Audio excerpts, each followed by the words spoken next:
Hey guys, okay, so I think I have the abstraction workflow in a good enough place to cover it. A bunch of us have worked on the workflows in different ways.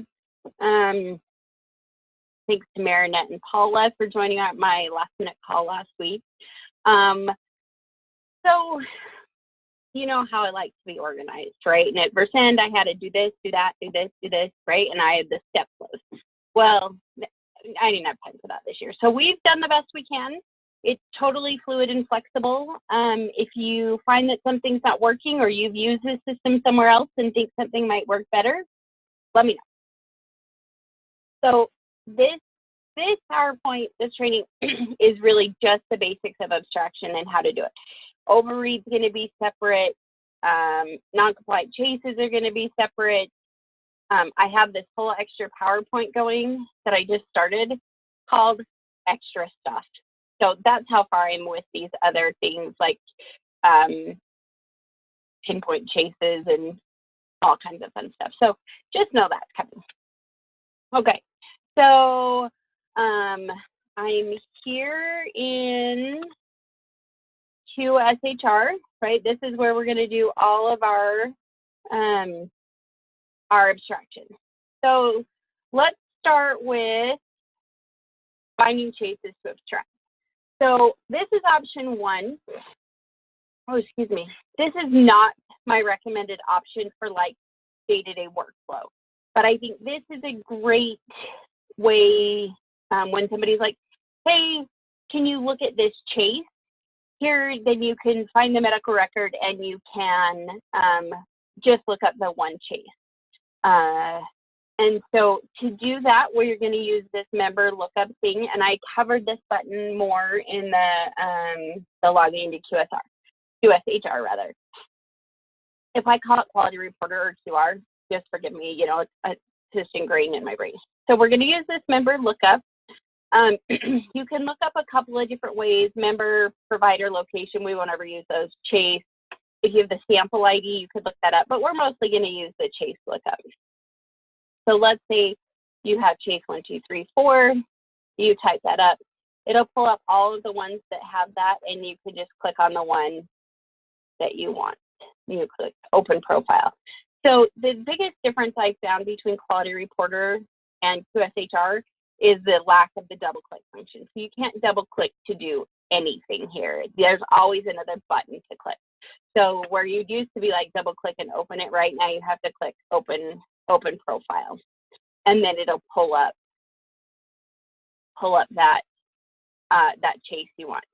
So theoretically, if you wanted to work this way, the medical records, and I'll cover this more later, but they're going to be in our HEDIS 2019 folder under retrieval and incoming records, and then they'd be by measure, right?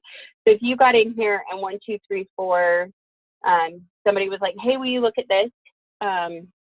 You know, you could just open the record, open just the one chase, and be like, yeah, I totally agree. Or I probably wouldn't take that, whatever you know how we do. Okay, option 2. So this is my preferred method. So what I've done with this is made each team, well, I say made, but I've made one. Each team kind of a ready for review list. So that all you do is you click on the query that you want, which, like in my example when I did the coders, so I have our coders ready for review. So you just click on that, and then it'll pull up all the chases that are ready for review. Oops. Oh, that is what I wanted. So I'm going to close out of this. Remember that I want to use my my little X button, not my bigger X button. Not that they're the same size, but the inner one, I guess, as opposed to the outer one. Okay.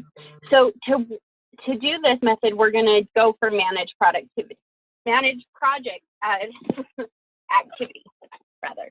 And so this is kind of where you would get to like your chases grid, your charts grid, your exclusions, any of the reports that you're used to using, which is probably mostly exclusions. So you click on manage productivity. Nope, manage project activity. Is it thinking? Did I break it? Oh, there it goes. Okay, so then they have this search bar and this query bar. So we're going to use the query. If you click on it, you can click on the ... or you can click inside the query button, or the, like, you think you could type in here, but you can't, right? So it's these queries that we're going to use, the ready for review ones anyway, I haven't gotten to overread, are going to be under chases. So you're just going to click the little plus button, and you'll find your team ready for review. So again, I've only done the coders, but so you click this, it brings up limited columns, which I personally prefer. I don't know about you guys, but I always, in Quality Reporter, would filter down the columns that showed to only the bare necessities. You have to click run every time. I don't know why, you just do. That's the way they set it up. So here you can see only chases that are active, which means they haven't been reviewed, right? This would be like the same as like reviewed for this location. This would be like an empty checkbox. And then chase assignment review is to records received. And I previously set this to ready for review.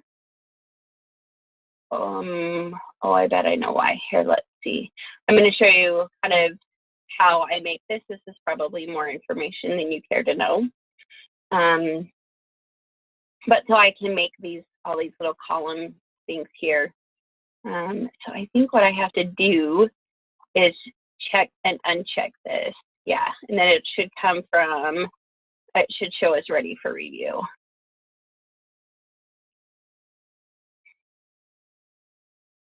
Yeah, so under our ready for review column, this will be records received.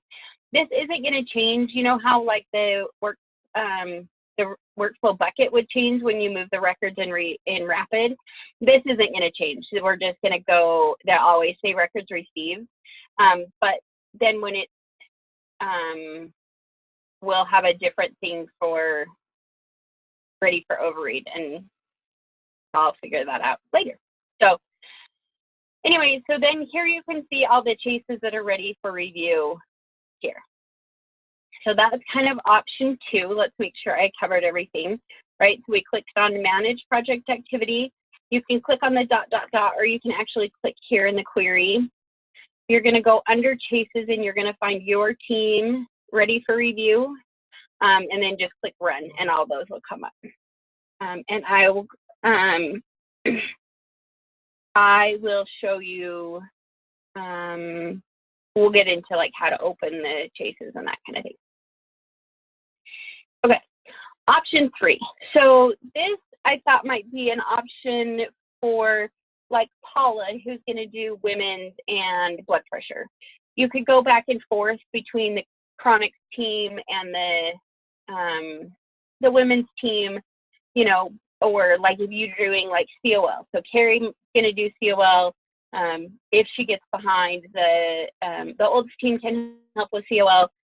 So this might be something you want to do for that. So here you would want to pick, oh, that's the wrong button. I've been using that button a lot. So here, there's actually a different list in here that I accidentally deleted and can't get back. But for now, I'll just say we'll use Chase View All. And we can click Run here. And then what you can do is you can group by measure, by ready for review, and active. Okay, so I'm going to group by measure. So I'm just going to click here on my measure key column, and I'm going to drag that up here. Okay, so now it's going to group all my measures together. I want to group by sample status, and I can actually filter this down if I want to only the active. Okay, and then you just click out of it. So anytime you want to filter, I think I went over this in the other one, but I can't remember, but you just click on whatever it is, and then just click out of the screen, or you can click filter, but that doesn't, this box doesn't go away until you click out of the screen. So I'm going to filter by my chase status is active. And then this is why I removed all the columns, because there's so many columns in here. So way over here is our chase assignment review. Okay, So here, if I click down on my ABA, I can see the active ones, and I can see those where the record's been received. And then it's going to show me all the chases that are ready for review here. And I've only done this with ABA. So if I click on CBP and active, I can see that there aren't any that are the records come in. So that's kind of another way you could work from this if you were doing a lot of measures, or if you were overreading a lot of measures like Mayor and I will probably do. This might be a way you want to filter. So those are your three options. Let me go back through to the slide and make sure. Oh yeah, so you just click and drag the column header, and I would use measure key, chase status, and chase assigned review.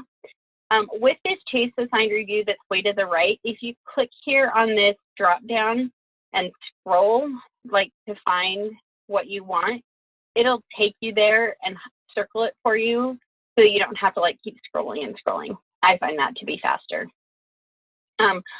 In my heart of hearts, I wish you could, you know how they have like that little star in quality reporter and you can uncheck all the columns you don't want to see. In my heart of hearts, I wish you could do that, but you have to make these custom queries in order to do that, which isn't that hard, but it's kind of okay. So that's finding the chases. The girls, when they get the records in, they are going to set this this status to record received. So that's when they that's how that'll come up, is the girls will manually change that. And if you want to watch the retrieval video, a lot of it will be like boring and dry, but the last probably 10 minutes or something, it explains how they're going to mark the records for you to know that the workflow is there, and then like how they're going to do pinpoint chases and stuff. So it might be worth a watch because I don't go over retrieval at all in here. Okay. Oh, then we covered this, right? So you would click on the measure, you would click on active, and then you would click on the record received ones, and these are the ones that would be ready to go. The one thing I will say that's different that I don't love, so, if I'm working from this list, and let's say Carrie reviews a chase, then in Quality Report, it would automatically come off my list, right? And so in this situation, it won't. So what I do recommend doing is every time you complete a chase is just to rerun the queries so you can see, kind of what else is in there. Now, if you're using this filter method, it'll refilter. So I'm going to show you, like, you may want to use, Annette taught me this, these are called hard filters, but where we had these columns was a soft filter, I guess. So you could come to this filter, and this might be a little more than we bargained for, but you would, yeah, let me put this in a slide, but you would do, let's see, chase status is equal to A for active, right? Let's say you just wanted to see, yeah, this is a little complicated because I'm trying to remember what she told me. Chase assigned review. I like to pick in list because then I know exactly what my options are. So I would want records received. And then I would want measures. Let's just say I want that. Okay. So then every time I rerun it, it's only going to show me the chases that are inactive and ready for review. And then I could just filter this one measure key, and it would just only show me those. Let me put myself a little note in here to add this slide. Oops. Because I forgot she told me this. Okay. Anyway, back to my original point. After you abstract the chase, I would go ahead and hit refresh. Granted, that's only if you know somebody else is working, right? So like Carrie's doing all the the coder measures by herself, right? So she's probably not too worried about somebody else coming in here and reviewing a chase at the same time. She is. But like Michelle and Paula may work at the same time. They may both be doing the women's measures at the same time, right? So you would want to click refresh after each chase just to remove any of the other ones you might be doing. It might also not be a good, oh my gosh. I'm going to warn you, I already overslept an hour. My brain is like still asleep. It might not be a bad idea on the WhatsApp just to like send out a message and it's like, hey, I'm starting to review some women's measures or starting to overread the chronics or whatever, just so that like other people know what we're doing. It's a much smaller team, right? Like with Versend, I don't want 200 people telling me they're starting to work. I don't care. But here where there's like 13 of us, and this system's a little bit different and we haven't necessarily ironed out all the workflows, it's not a bad idea. I wouldn't mind.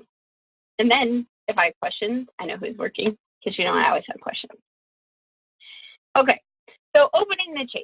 So like I was saying earlier, you can't double click, right? It just doesn't do anything. So to open the chase, you have a couple of options. You can right click and go to open the data entry for the chase. Or you can come up here to the little pencil, which does basically the same thing. So it just depends on, you know, your method. So it's kind of weird over here. It'll open this data entry and it gives you like all these different options. We're going to go by chase like what you're used to. So I wouldn't worry too much about all those other options. And then once again, once you're done, come back and hit run again. Okay. So records already being reviewed. So, you know, we use that function in Rapid to tell us like somebody's already reading this, you know, this record's already open and so you could read only and then you're like, oh, somebody else is already doing this, which had its own hiccups, right? Because if you forgot to change the bucket or da-da-da. So we kind of are going to improvise. So I'm going to come here, I'm going to open my data entry template. And in order to tell somebody that I'm working on it, the first thing I'm going to do is I'm going to select my name and hit save. Okay, that way, oh, P.S. We, when we met as the workflow team, I think on the logging into QSHR video, I kind of talked about what we had the option to get the pop-up. And where we can't save and close it, it'll exit and you're sure it's saved. We decided to go for the pop-up. So just so you know, that's in there. But that way, if somebody comes back in, and actually, I think I changed let's come back here. I think I changed the, I think I changed the ready for review to not include any of them that already had a reviewer, right? So this will only pull up ones where the reviewer is blank. So if you hit refresh and somebody else has already saved their name in it, it won't pull up in here anymore either. So that I think is the best way so far that we figured out to, you know, indicate that somebody else is already working on this. If you've used the system before and have a better idea, if you happen to know something awesome about Adobe that allows you to say, hey, this is a read-only, let me know. I did a bunch of research online and couldn't find anything except to password protect it, but I didn't want to do that because that was a pain. Anyway, so just make sure you do that right at the beginning. Just enter your name and hit save. Leave it as active, though, until you're actually done reviewing because I mean, we all know it happens, right? You get into that like 1,000-page chart and you get started and you're like, okay, I'm on page 500, I'm gonna take a break, I'll be back. Just don't save it, don't mark it as complete until you're really done. I don't wanna lose any where we mark it, you know, we entered it as complete, but we weren't really done and we think it wasn't a hit, but really we didn't never finish reviewing the record. So yeah, so just do the reviewer. Oh, so this is that thing, right? Just the grid doesn't automatically update. You have to rerun it. So I would rerun it after every chase.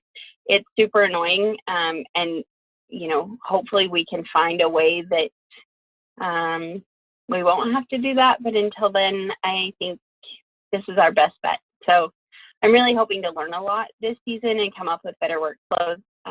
So far, I just have like what I've watched in the training videos and what Maren and Annette have done at other locations. They say there's not really a good way to know when somebody else is working the record, and I don't want to like assign records to each person because that's them. So we're going to try this. Okay, so how to mark is reviewed. I realize this is kind of after, but basically what you do is you just come down. You should only, I'm set up different, but you should only see your name here. And then the date will automatically populate. So if I click here and say, you know, I'm Annette, then my date will automatically populate here. So that's kind of nice. At least you don't have to enter the date.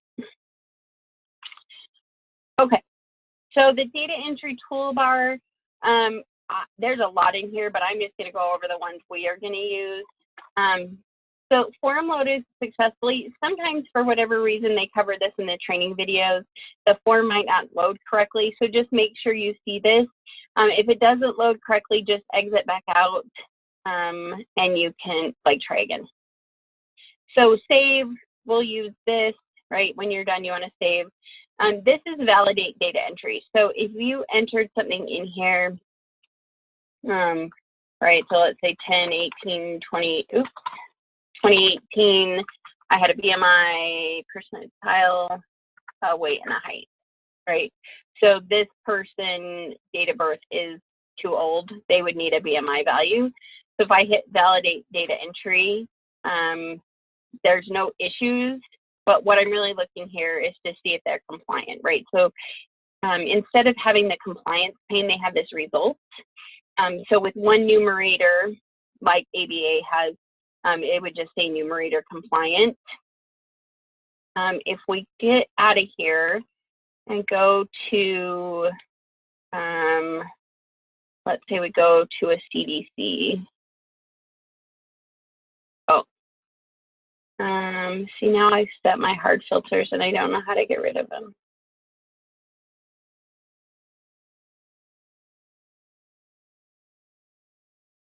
Annette and Mary, let me know if there's an easier way to do that.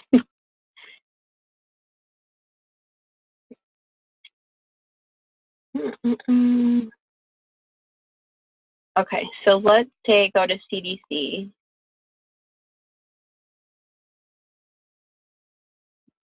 Okay, and I open this one, data entry.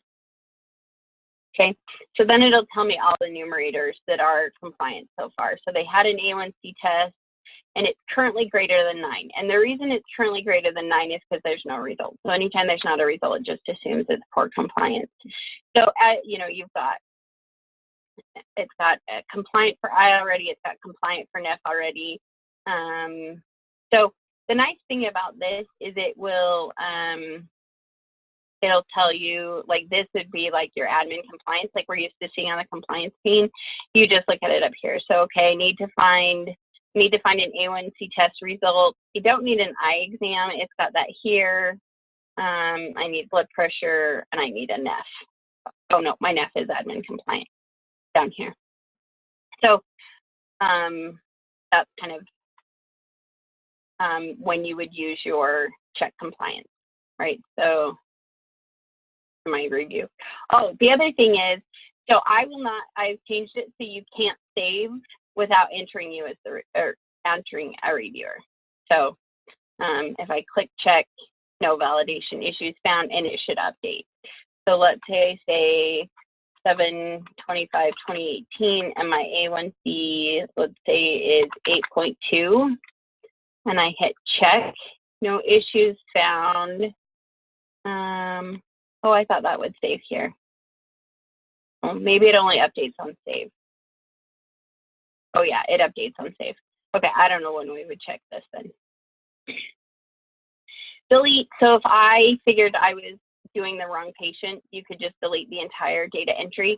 It only deletes things underneath this line, though. It doesn't delete any of the stuff up here. So you would have to like, to delete your name, and you just hit backspace and you can delete this here. Okay, print we won't use. Link, this is like if you wanted to upload the record to it, but we don't have enough storage for that on the system. This is a member profile, and we're going to use this one quite a bit, but we'll get to that later. Overread, this is the overread button, and it comes up with this little pop-up here. We'll go over that in the overread training once I figure out how to use it. Actual results data. So you might want to use this one because sometimes this gets a little confusing. So you can see these are, and this is hard to read. These are all the events. Okay, so like the H1C or A1C was done 7/25. There's another like all these A1Cs are done on 7/25. That's another one, 7/25. So it's just kind of a way to know like the most recent. It doesn't tell you like who ordered it or whatever if you wanted to do a pinpoint chase, but I will go over that in a little bit. Okay, so that's that one. History. So this will show me like, you know how you used to be able to go to the charts grid and see the history of like the inactive chases and that kind of stuff. So this is kind of that. So you can see that I'm currently in it and have saved my username and the date and time. Let's see, we won't use that, we won't use that. Oh, so this is the help section. Like if you needed help on how to use the template, it'll pop up here. Just if you need it. Okay. So you can go through these toolbars. I basically just took this from their training manual. Okay. So demographics. So on my quality reporter here, you can change the demographics if they're wrong, right? So if the date of birth is in the chart doesn't match the date of birth here in QSHR, you can change it here. This would be like maybe a one-day kind of thing, right? If they're like 30 years off, we probably have the wrong chart for the wrong patient. Same thing if the gender is wrong, you would change that here. And then if they're on hospice, this is the button you check here. I don't imagine that we're going to use this very often, but if it does come up, just go ahead and change it here because there's a way I can pull the list to like go back and validate with the provider and stuff. Okay. Next. Okay, so when you're done, you know how we used to mark reviewed for this location? So here, instead of that, we have our chase status. So the chases you're reviewing should be in an active status. And when you're done, you're going to change to completed, right? We've done reviewing the record and it's ready to move on to the next step. The other thing that you might do is pend it. So if you want somebody else to look at it, you know, we have that pen for lead review button. You would just pend it here. Oh, I better put that on my extra stuff.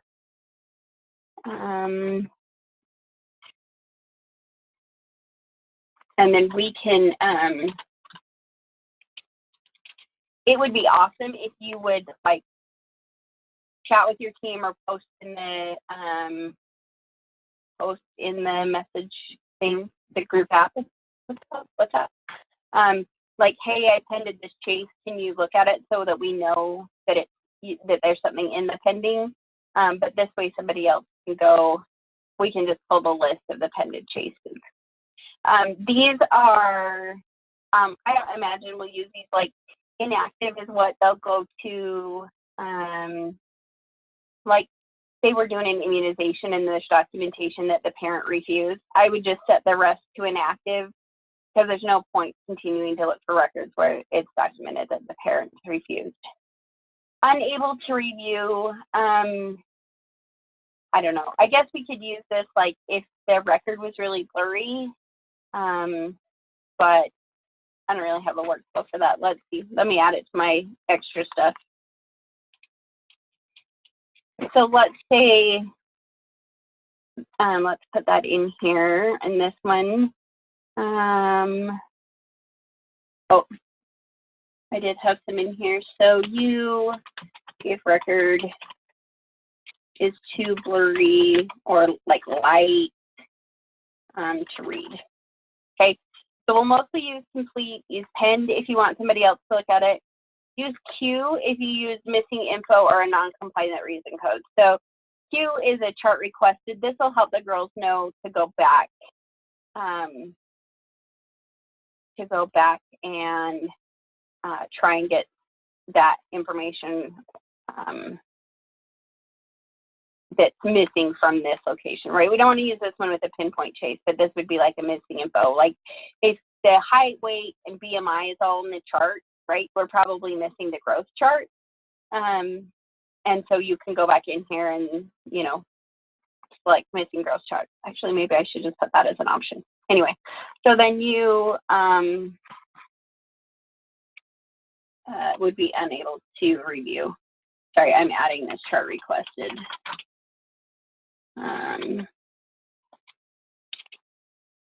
Chase status.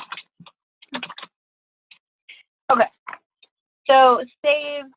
Again, there's not a save and close. If you hit save, it's going to give you a pop-up. Oh, and see, my thing came that there were errors loading the form. So data entry event, HbA1c result is present but not displayed. Okay. I don't know what I'm supposed to do with that, but there that is. All right. I'll try and ask. I have a meeting with them tomorrow, the team that does this, so I'll try and ask you. Maybe if I just get out of it, then it would display. What is this, 41616?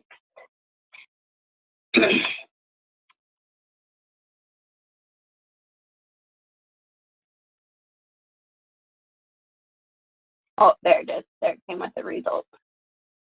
Then that it's loaded correctly. So I don't know, maybe we just have to close and open it again. Okay, validating expected compliance.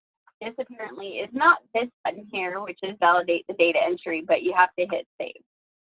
So once you've entered all the data in the template, hit save, and the system will tell you whether it's compliant or not. This is kind of a bummer that it doesn't do it as you enter it like QR does, but we'll make it work. Right, so if there are multiple numerators, it'll show you which ones are compliant, right? So here, this is a COA, I can see none of it's compliant. Here on the CDC, I can see which ones are compliant. If there's only one numerator, though, it'll just say numerator compliant. So this would be like ABA, AWC, W34, CCS, UL, CBP now, I guess. Yeah, those are the only ones with one numerator. Oh, no, yeah, those are the only ones with one numerator. So, but the rest of them will have, you know, their subcategories of numerators that we need to check for compliance. Pop-up. So we do, this is a default setting here in their system. So if you do anything outside of the specs, you'll get a pop-up. This is the date. I think there are some A1Cs that'll pop up, right? So if let's say do 7/25/2019 and I hit save,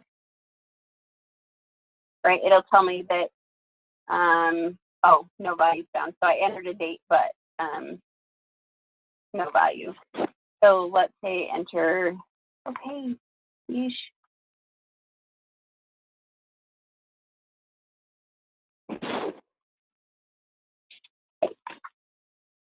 I'm still learning this. I'm used to my quick link buttons. Okay, if I change that to 2018 and I enter 10.6. Oh, that's not what Michael. Hold on. I'm struggling. If I change it to 2019 and put in a reason, it's supposed to pop up and tell me that it's out of the date range. Anyway, just glad to see something like this. Right, this visit is outside of the qualifying period. Maybe it only does it for past dates.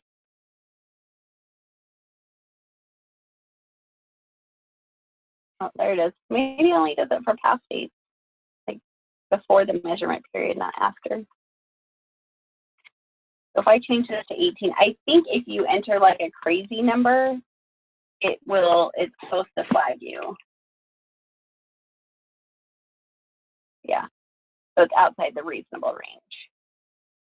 So it's not going to tell you like it's outside the compliant range. Like I can enter 9.5 and I don't think it's going to yell at me, right? It'll just save, but 32 is an unreasonable A1C. So there's that. Okay, admin data. So their admin data is a little tricky to see in my opinion, but you know, they don't ask me. So admin data appears in like these lighter gray grayed out lines and you can't edit them.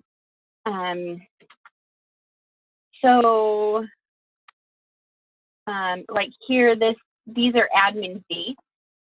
I don't know what they're admin for because they say no results. I can see here that the A1C is less than 9, or excuse me, yeah, it's less than or equal to 9. So it must have some kind of result in there that is between 8 and 9. It's not displaying though, so, oh, it's probably this because I've entered this in here. And PS, once you hit save, it'll add all these zeros to the end. I don't know why. Okay, so let me take all this out and see. Okay, so then if I hit save again, okay, see, I can see that it's greater than 9 because it doesn't have a value. So what I can't do is I can't take like this date and just add the A1C or the blood pressure result. I have to re-enter the data service just like you do in QR, right? And oops, 130 over 80 and 8.2, okay?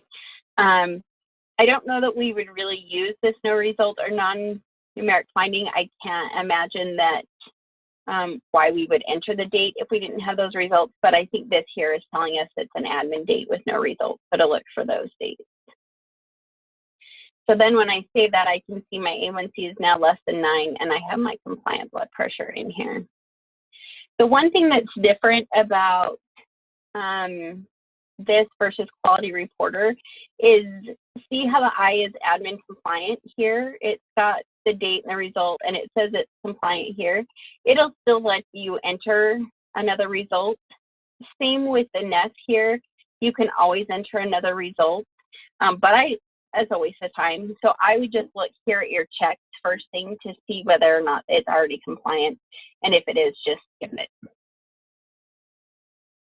I was telling the retrieval agents, you can't be extra compliant. So once it's done, let's just move along. Okay, when you start entering data, it comes as this dark blue. I know it's super hard to see. Like I struggle. It's like blue and red, blue and pink, but that's how that works.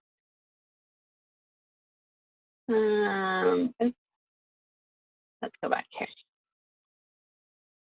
Okay, so if there isn't any admin data, it'll populate with 1/1/2019.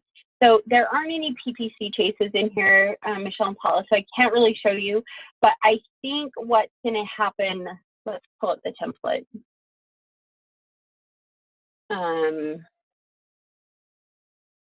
See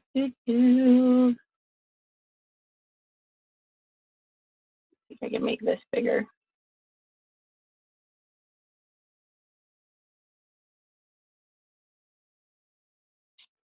Okay, this is no help in that little teeny window.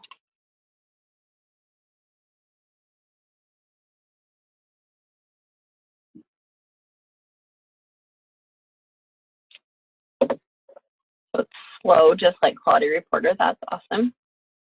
Why is it in this teeny tiny window? Well, there we go, maybe.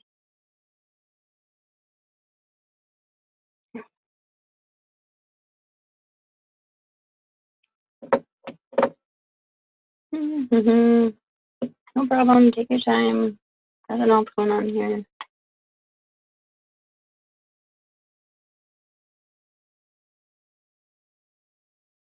Okay. So I think if there's not like an admin delivery date or like an admin EDD or an enrollment date or something, it'll default to this 1/1 of 1900. So just be aware if you see that, that just means that there's no admin data instead of just leaving it blank. I think CDC, CBP, and PPC are the only measures that those should apply to. Right, with CBP,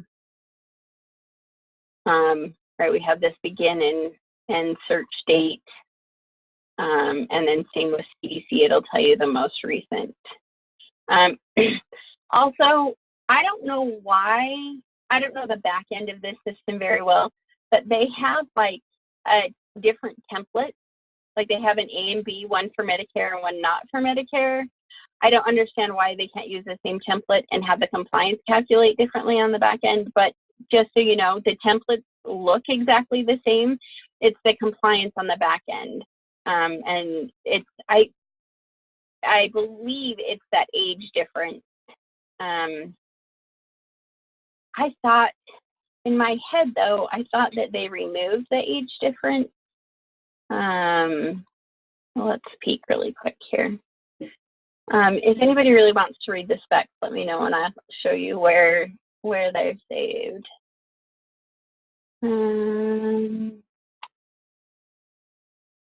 Yeah, see, they removed the age limitations and the diabetes diagnosis differences. So I'm not sure why they have two different templates anymore, except that maybe, well, they say 2019. I don't know why they have two templates anymore, to be honest, but that's that story. Okay. Let's get back on task. Okay, navigating the data entry template. So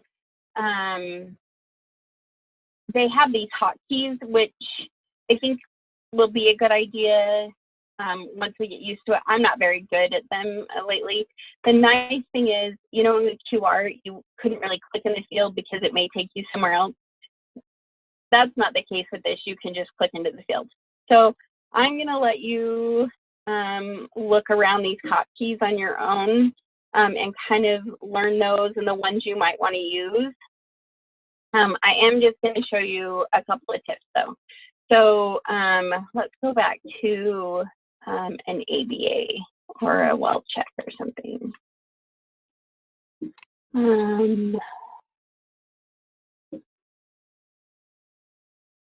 Okay, so if I open this one,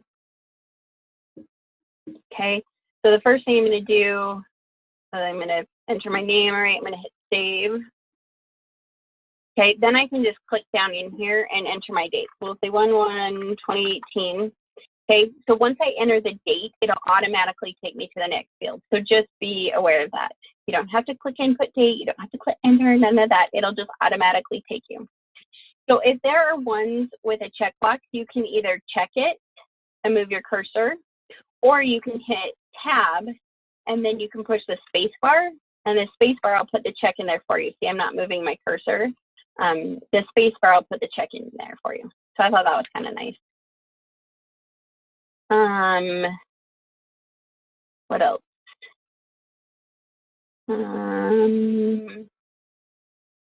Yeah, other than that, you can just move the cursor as opposed to like having to tab through everything because it might take you to a weird place. So those were the two things I probably wanted to show you there. Okay, non-compliant reason codes. So I know we've all moaned and groaned about the non-compliant reason codes, and I totally get it. But remember, before when we were with First End, we were doing it for the client, so we didn't really see the value of it, right? And it was something they did on their end, which is why we moaned and groaned. But here we're definitely going to see the value of it. So I'm going to go through all of the non-compliant reason codes that we created. I'm definitely up for suggestion. Mary sent me a whole bunch of suggestions, and we used a bunch of those. I took some of the ones that we've used from First End, right? And I just tried to keep the language similar so that not everything is new. So not seen in the measurement period. So I put this, I think, on almost every chase. But, you know, if you get, let's say you get a well child record, right, and there are no visits in 2017, just mark this, because that way I know, like, there's no point in going back through this chase, or, you know, like, so let me go back a little bit. So what the clients use this for that we've never really seen is they use this information to look for additional hits. So we have these goals and benchmarks, and once we get our data and our system loaded and stuff, I'll show you what that looks like. So for like our Medicaid plan, our goal is to get to the 75th percentile, which means where of all the national plans that are kind of aggregated together, this is the 75th percentile. So if you kind of think about that, like for your baby, right, that as your baby grows, you know, they're the 75th percentile for height, the 50th percentile for weight, you know, their head circumference is 125th percentile, right, like that kind of thing. So we want to be at the 75th percentile, so we're kind of at the upper 3/4 of the thing. And so in order to get there, we might be super close, and so we want to go for extra hits. So these non-compliant reason codes will help us to know which records we may want to go back and look at, or request additional information, or make a pinpoint chase, that kind of thing. So not seen in the measurement period, this will tell me that, you know, it's not that they didn't get the care, or that I might want to go back and just double check to make sure it's not a false negative. This just tells me there weren't any visits in 2018 or 2017 to 2018, depending on the measure. A duplicate, this is much more lax this year, right? Because we're not billing the client per chase, so we don't, you know, we just want to make sure at percent we bill for everything we can. But this is much more lax. If you've seen this chart before, just mark it as a duplicate. If you know, we're really trying to get hits, we may go back through these duplicates and just make sure that there's nothing else in there. But if you've seen it before, and I know you know what I'm talking about, right? It may say a different location or a different provider name or whatever, but you've seen this chart before. It looks exactly the same. The wrong provider type, I put this one on all measures, but think of it especially with like well child visits and pregnancy visits, right? If we're going after a specialist for a well child, or, you know, the dermatologist for the pregnancy or whatever, that's a problem. Similar with like CDC, if we're going after a podiatrist, or for TRC, you know, we're going, I don't know, you know, we go to their asthma doctor or whatever, and their admission was for some kind of leg surgery, right? That we want to make sure that we know that it's the wrong provider type. Then we can look through all the samples or all the chases in the sample and be like, okay, this one was a bust. Is there a different one that we want to activate? Outside of the compliant range for blood pressures and A1Cs, this is going to be helpful because if it's out, you know, it's different than if it's missing the information versus, you know, they didn't have a blood pressure checked, or they didn't have an A1C check, versus they did, it's just outside of compliant range. Then there's, you know, not a lot of point going back to look for these chases or to look for additional hits. If we have the value, it's just outside of the range. Services are out of the measurement year or the date range. So this is like CCS, if they had one, let's say they've had one in 2019 or they had one in 2015. Immunizations, this is really important for immunizations. If they got all their immunizations, but they're after their second birthday or not between their 9th and 13th, there's no point in me keeping, oh my gosh, my grammar's so bad today. There's no point in attempting to chase more charts for this member, right? They've got all the vaccines, they're just not in the time frame, so I'm wasting my time trying to look for extra things. Same with TRC, you know, if they had a med rec, but it's at 31 days, something like that, you would mark just outside of the date range. That way I don't keep looking for it. If all the documentation is for 6 visits, so this is for your well checks and WCC, refusals for immunization, so I don't want to keep chasing these, right?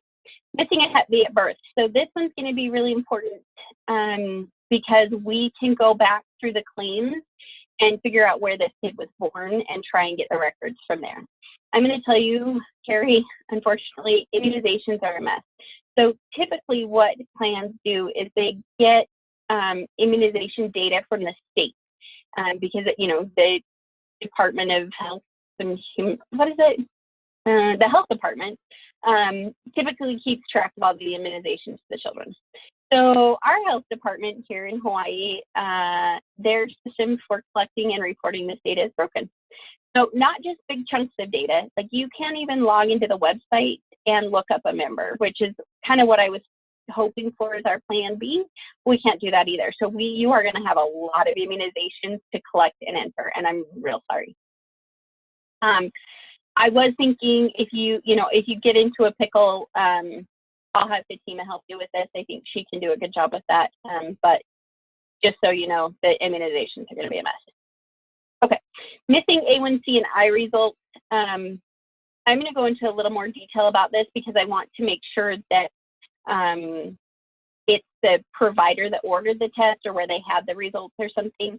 But, you know, this would indicate to the girls to go back and try and get those records. No prenatal or postpartum visit, or if it was outside their range, so they had that postpartum visit at 7 weeks, or they had, you know, that prenatal visit didn't occur till the second trimester, we'll use that. I don't know if you remember from Aloha charts from years past, but there's not a lot of prenatal care that happens here on the island, especially in the appropriate time frame. There's a huge culture of at-home births and at-home, you know, monitoring and that kind of stuff. So there's not a lot of care. So if they do get it, it might be outside of the range. And then there's pinpoint chase. So I'll show you how to check to see if they already have chases at another location, which is not something we did at Versend, right? Because that was the client's responsibility. But here we're going to check to see if they already have a chase to that location. And if they don't, you'll click pinpoint and leave a comment about where you want to chase the location. So that's pretty similar as far as, you know, marking a checkbox. So let me show you what they look like here. So these are our these review codes are AKA our non-compliant reason codes, right? So not seen in the measurement year, duplicate, wrong provider. This is ABA.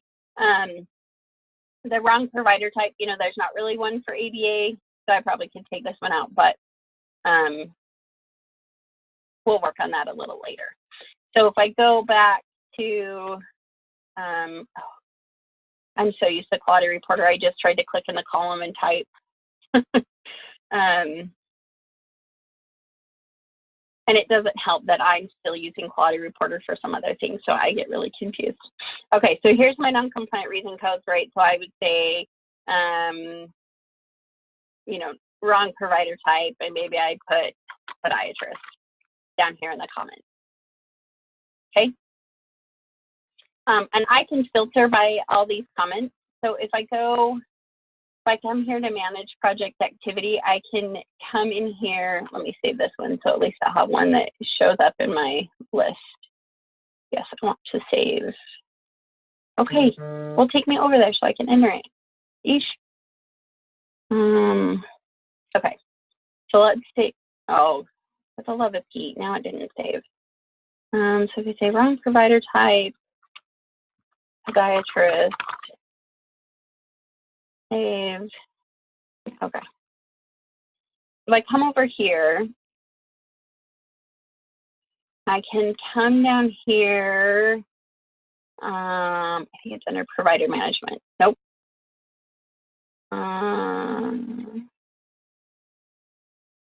Where is it?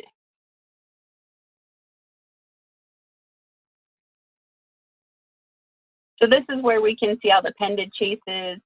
You know, they've got a whole overread thing in here.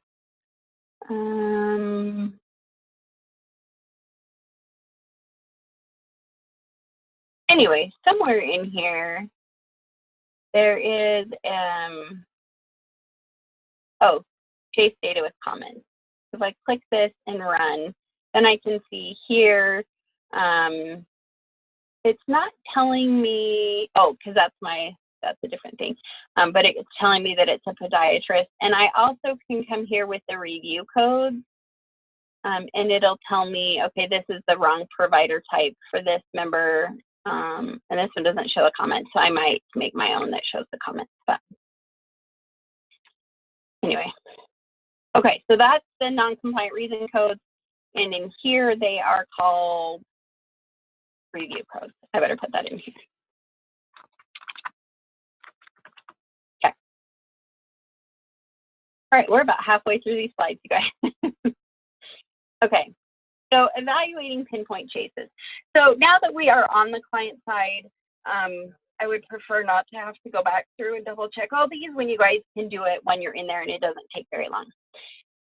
So let's say I'm looking at this CDC chase here, and it says,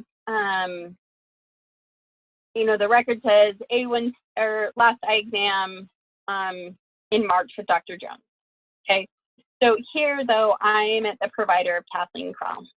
So if I want to look to see what other chases this member has, I'm going to click here on the member profile button. It's the guy that looks like a little person. And then I'm going to go to my chases. Okay, I'm going to click run because I always have to click run. Here you can see all the chases. Now, we are not going to have nearly this many. We should have, like, I think CDC has the most, and it should have 7 total. So here under my chase description, I've got active and inactive. So if I'm looking for a specific provider, you know, and I say, oh, you know, it was with Dr. Phillip, they have a chase, but it's not active, you know, then you could do like pinpoint. Hey, where's my pinpoint? Hold on.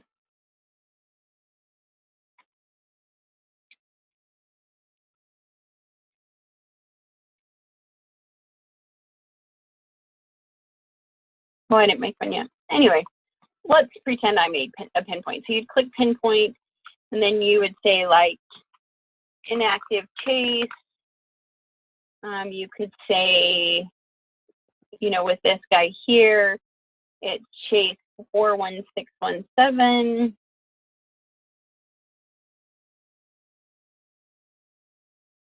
Hey, that's weird. Inactive chase 41617. Please retrieve or whatever.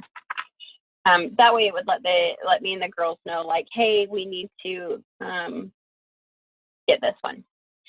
If there is already a chase, though, let's say it was an active one, right? We can see just the actives and be like, oh yeah, he's already got a chase here for that eye exam, so I'm not going to worry about it, and we can just move on.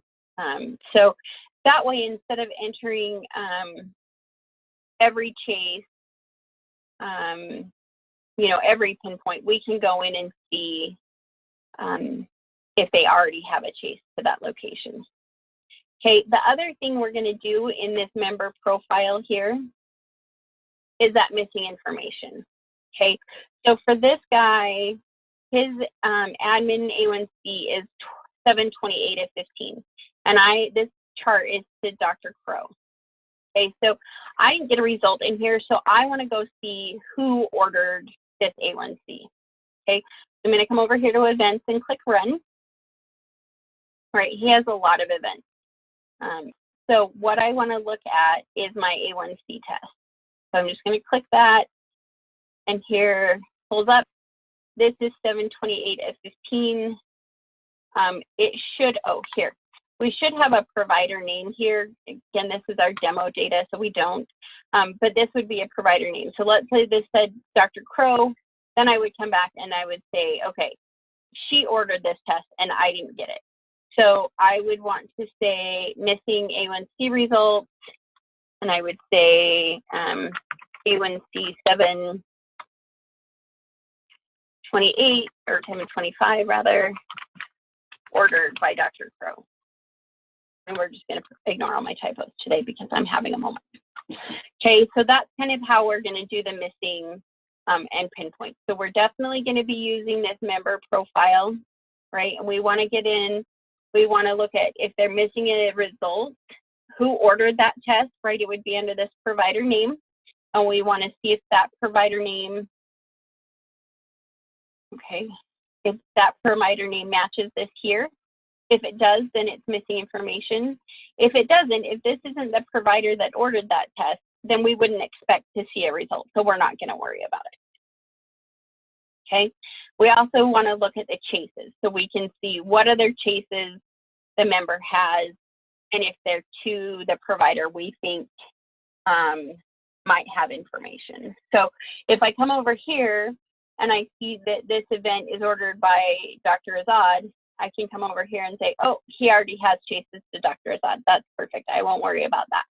Or with the eye exam, you know, if Dr. Barklaw, you know, if that's who it says did the eye exam, I can see I already have a chase over to that provider and it's active. So you want to make sure you look at the active status. If it's inactive, please make sure that you put pinpoint down here and like I did earlier, inactive chase number, blah, blah, blah, blah, blah, right? I don't think I put that in the training here. Let's see, let's go back here. Okay, so the chart you're looking for indicates the information you are looking for, that's what I'm looking for, is at another location. We can check to see if there's already a chase, right? So we click, oh, my guy got moved here. Let's put him back in the circle. Within the data entry template, we'll click on the member icon. It'll take you to the member profile. You click on chases, click on run. Okay, that part we got. Okay, you can now see all the chases for the member. Oh, this is a good point. So if they're in more than one measure, you want to make sure you filter down. Now, we only have a Medicare special needs population. We don't have a traditional Medicare, and we only have like 1,200 members. So these members are going to appear in multiple samples for Medicare. So don't be surprised when you get in there and see that this member is part of like 4 or 5 different samples. So now you'll see, oh, look, I've done the same patient. You can see all the chases that they already, you can see if they're active or inactive. If they already have an active chase to that location, don't worry about it. If they have an inactive chase to that location or don't have a chase to that location, well, that should be an or don't have a chase to that location, go back to the data entry template and add the check next to the pinpoint chase and leave a comment about the chase location to chase. So I'm going to say, if they have an inactive chase, leave the chase number. Okay, that'll help save me some time I don't have to dig it up and I can just activate it and assign it to the girls to retrieve it. Okay, missing info was the same thing. If you get a record and it doesn't contain the info you're looking for, you can check to see who ordered these services, right? So A1Cs mostly, honestly, girls, I don't know that much about the PPCs, but I would assume that you could say, you could look and see, like, did they have an ultrasound? Did they have labs? You know, what kind of events are they looking for? Again, there's not any PPCs loaded in this test data, so I can't take screenshots and stuff to show you. But once we get our data going, we can do it together if you want. Okay, so to see which provider is associated with the event, you click on the member icon again. Okay, it'll now open the member profile.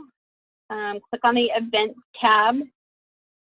Why don't I have any pictures here? Oh, maybe on the next one. You can now see all the events for the member. You want to filter down to the type of event that you want to see, right? So we did the A1C, so you filter down to the A1C test and look for the data service that matches the most recent admin date.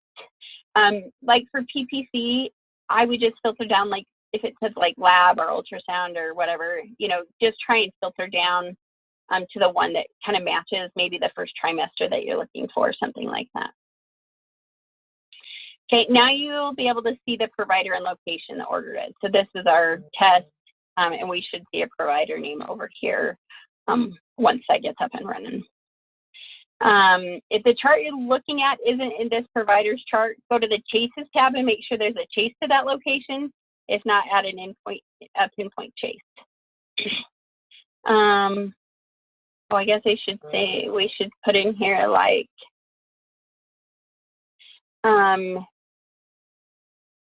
if the provider that ordered the test matches the chase you're looking at, check missing info and leave details about what info you are missing. Okay, I hope that makes sense. There we go. Okay, I was just about to say any questions about that, but this is a recording, so I guess not. Okay. Tips and tricks. This is kind of an odd place for this, but we'll put it here anyway.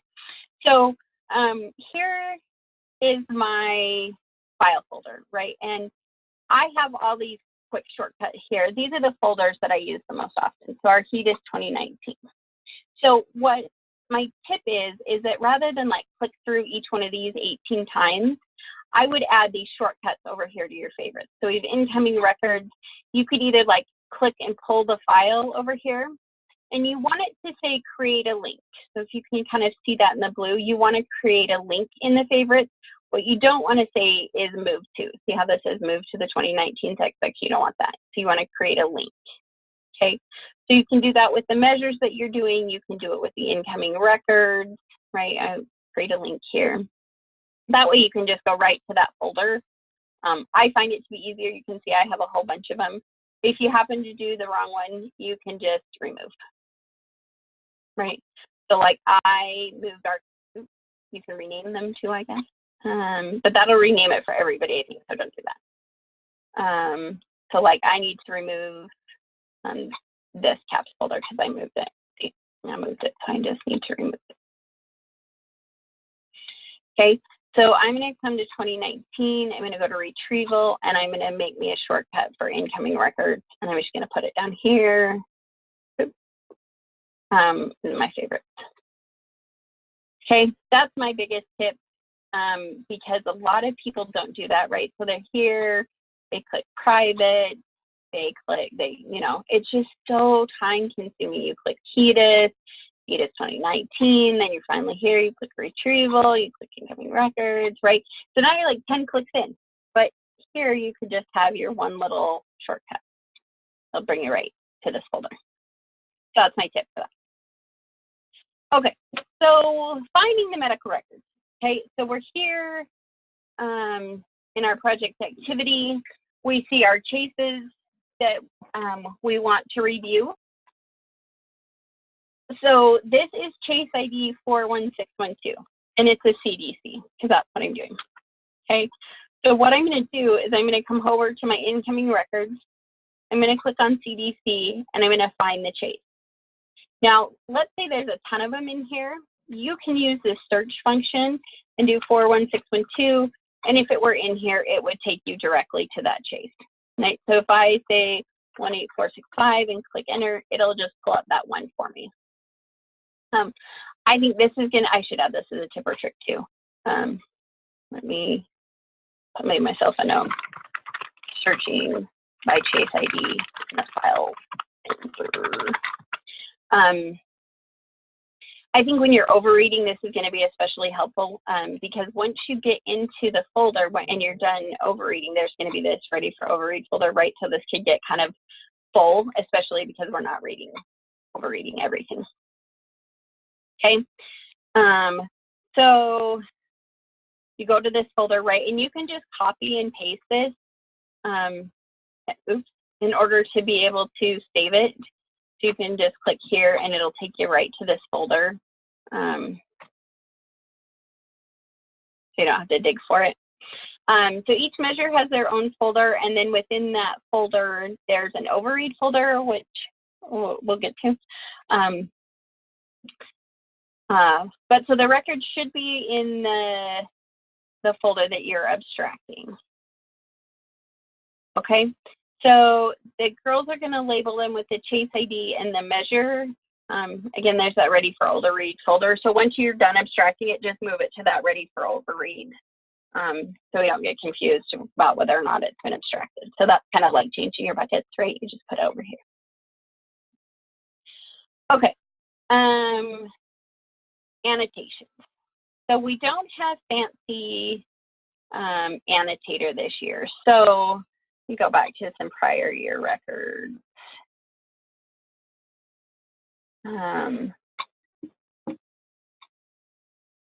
Okay, so we're gonna use Annotator. Now this is how the record should open in a PDF format. Okay, so we're gonna use the comment feature because these records are typically scanned or faxed or whatever. You can't like highlight them like we would in Annotator. So we're gonna use the comment feature. There are two ways to get to it. So you can click on this comment link over here and it'll come up. Let's click out of that. Or you can go view comment annotation. Okay, and it'll take you to the same place. Okay, so if it doesn't pop up, there it goes. We want annotations, and we're going to use our comment or our sticky note function here. This is the highlight, but we can't use it because it's a fact, right? It's like, no. So we're going to use this comment function, and we're basically just going to use it like we did with Annotator, right? So here I would say, let's pick an easy one. Right, so this would be, I'm going to click on here, and it's going to give me a pop-up with like my name and the date, right? So I'm going to say advanced care planning, okay? And I'm just going to leave that note and click out of it. That way it comes over here on the right. Okay, so here, I'm going to click here. I'm going to leave my check mark. I'm going to put pain. Okay, this is going to get a little tricky, right? Like, because this is all on one page, I wouldn't necessarily do each thing, but I'm going to say functional status.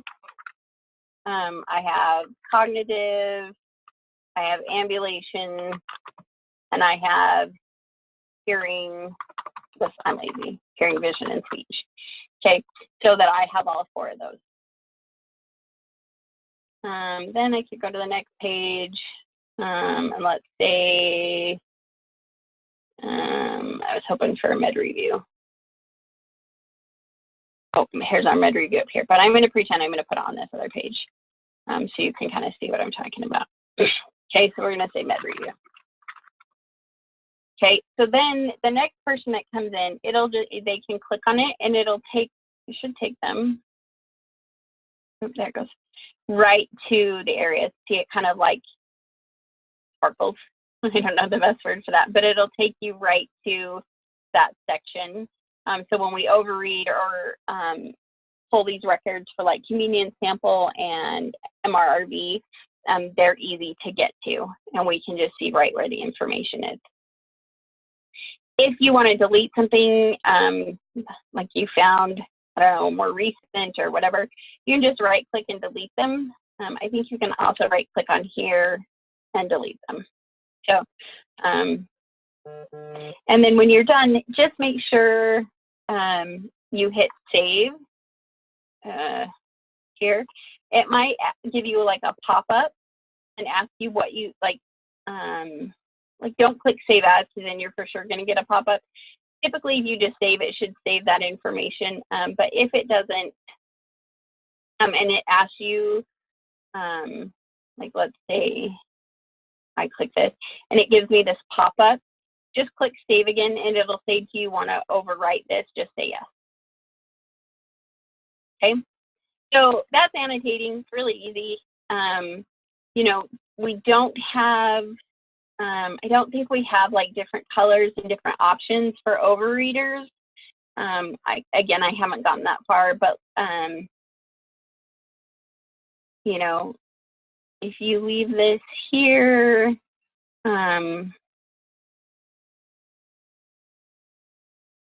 yeah. Let's see. Oh, we could change the color. That seems like kind of a lot of work. I wonder if it would do it every time. I do it here.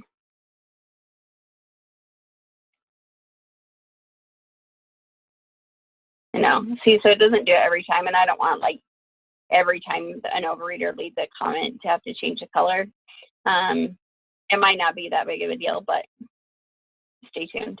But so the other thing we could do is as an overreader, right? So this is, you have the note, and I can leave a, how could I leave a,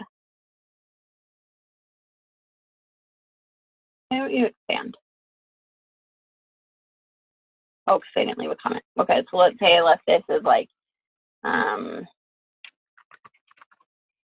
so I leave that. And then I think, I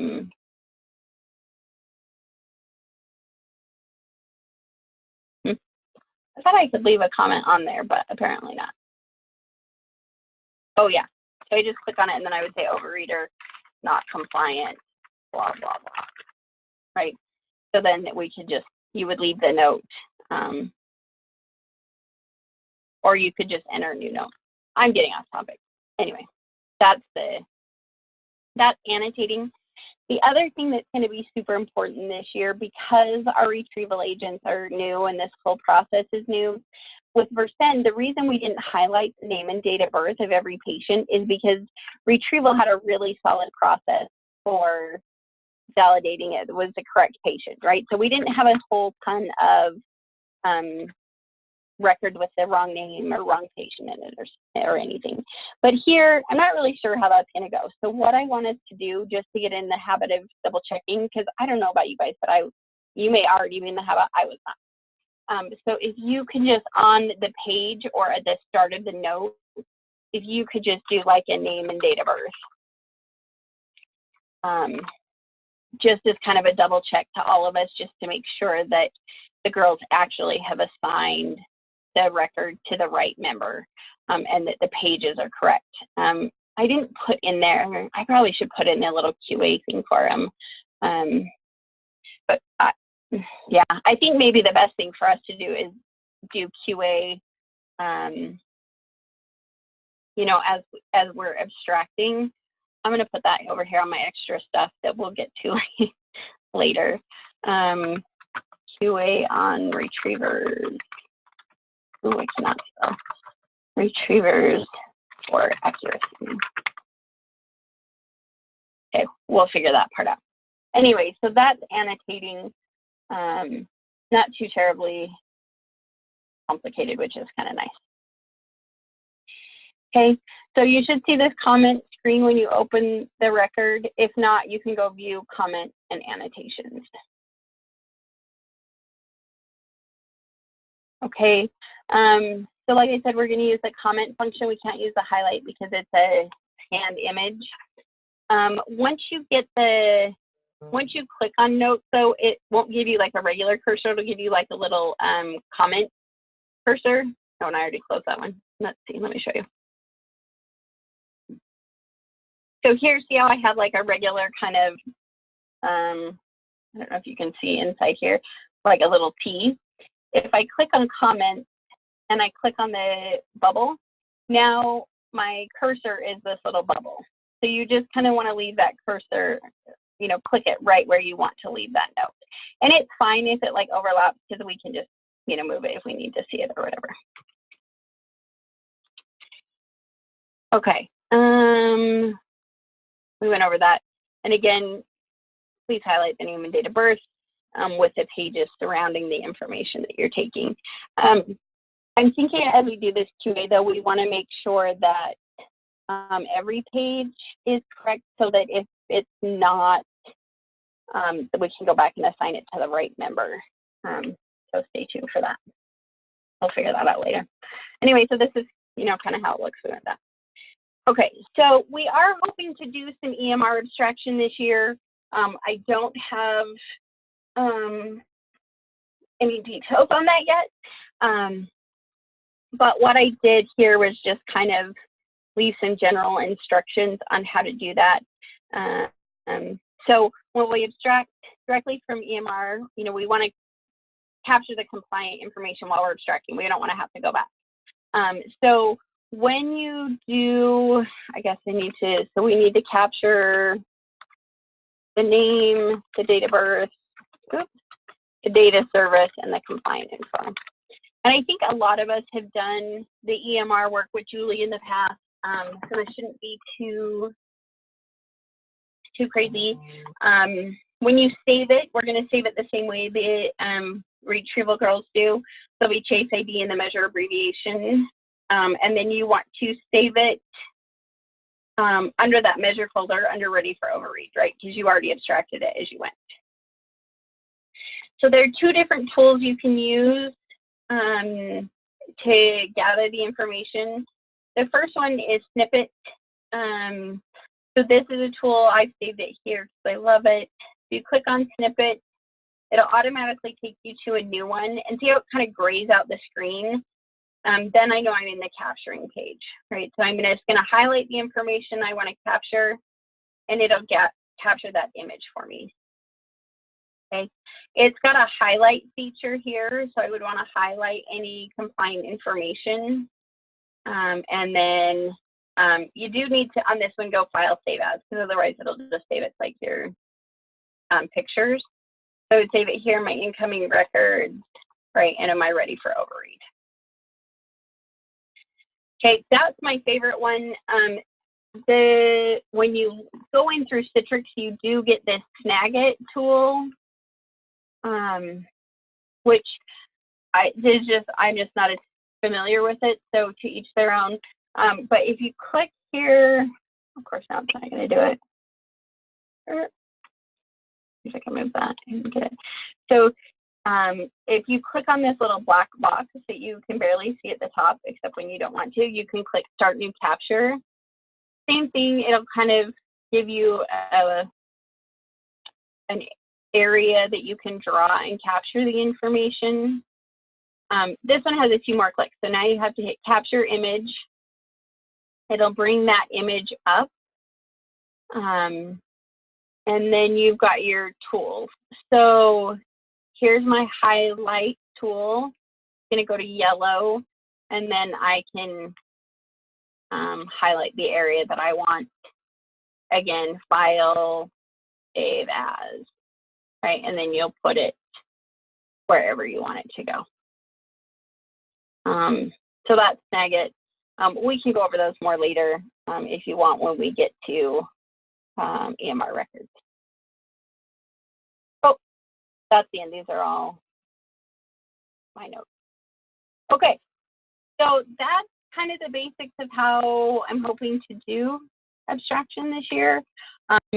Again, totally up for suggestion. You know, as we get in, if things aren't working, if we don't like it, you know, let's talk about it, let's change, let's share, let's make it better, so that next year when you all want to come back and help me again, you know, we've made a workflow that works for all of us. So I'm sure there will be 1,000 questions. I, of course, will do, maybe I should do like a start to finish like I normally do. Let's do that. Let's see if I can move this out of the way. There it goes. Okay, so let me get out of all of this. And I am going to use the option 2 for finding the records, because that is the one I prefer.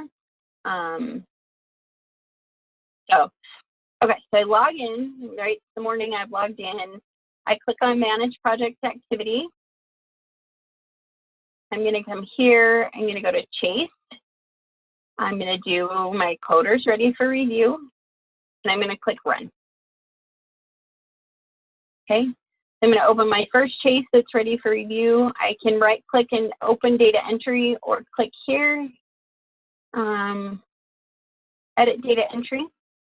The very first thing I'm going to do is I'm going to enter my name, and I'm going to hit save. Okay, that tells everybody or anybody else that's working that I'm working on this. Okay, so now I'm going to come over here. I'm going to go to my incoming record. I'm going to go to ABA. And oh, here's my chase. If there were a bunch in here, right, I could search here, and it would pull up just the one. Okay, so I'm going to open my record. I just saved some old records in here. Okay. Oops. Okay, so this is Winifred Addo, 12/23/49. Okay, so I want to make sure the first thing I do is leave my, oh, look, it gave me this option up here about the sticky notes. That's fancy. Okay, so I'm going to come here. I'm going to go to name. Oh, look, if I put it up here, see, I can just move it and go name and date of birth.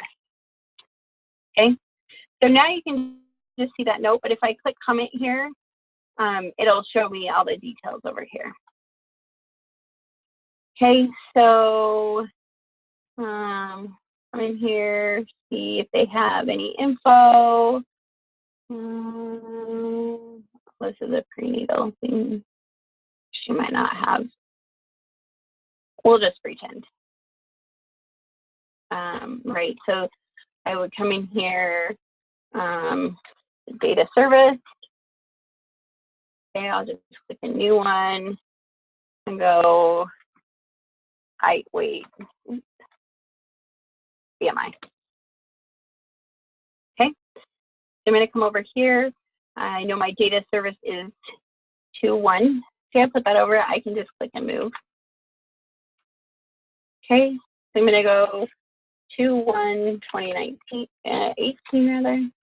Oh, okay. So see how I wasn't at the very beginning and it left me with a space. So I have to delete and go back. 2-1-2018. She had a BMI. She didn't have a BMI percentile, but she had a weight and a height. Okay.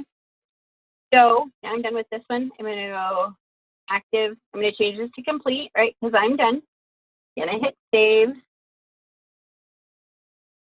Okay. Should be numerator compliant, and it is. Okay. So then I'm just going to save this. I'm going to exit out of it. Go back to my folder. Okay. And I can click and drag this here. Now, if I've got it though here with 1, 2, 3, 4, I can't really move it. Okay, so the other thing you can do is you can sort these this way and it'll sort numerically. So you might have to sort down, scroll down and move it. You can either click and drag it, right, so it says move, or you can hit cut or Control X and then come in the folder. Oops, no, just kidding. Come in the folder and hit paste or Control V, and it'll move the record in here for us. Okay, so then I just want to go out. I'm going to hit refresh just in case somebody else is doing them with me. See, that removes that one chase, and I'm going to go to my next one. Okay, I will tell you though, this is a little tip that I only want you to use if nobody else is working, but you can highlight several at a time.